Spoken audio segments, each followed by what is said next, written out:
అలాగే విరవబడని రొట్టె విస్తారం కాదు. బిడ్డ,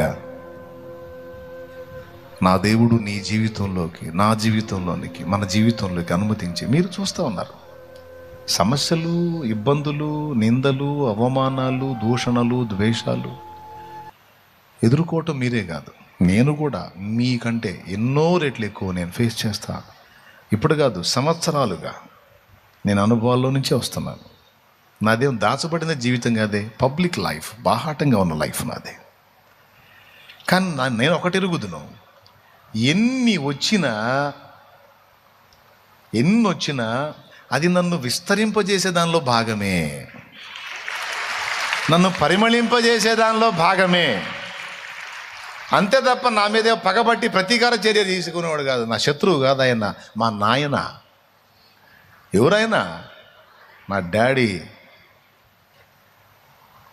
నన్ను పిచ్చిగా ప్రేమించే నా తండ్రి, నా కోసం చచ్చిపోయేంత తను అప్పగించుకున్న నా బంగారు తండ్రి.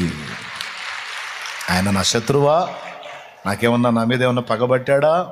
మరి ఎందుకు కొన్ని అనుభవాలు, కొన్ని ప్రతికూలతలు, కొన్ని దారుణమైనటువంటి వేదనామయమైన పరిస్థితి ఎందుకు అంటే ఆయన నాకు అవసరం.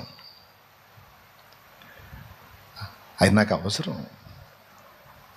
నా పరిమళాన్ని వెదజల్లడానికి కావచ్చు, నన్ను ఇంకా విస్తారంగా అనేకులకు ఆహారం చేయడానికి కావచ్చు,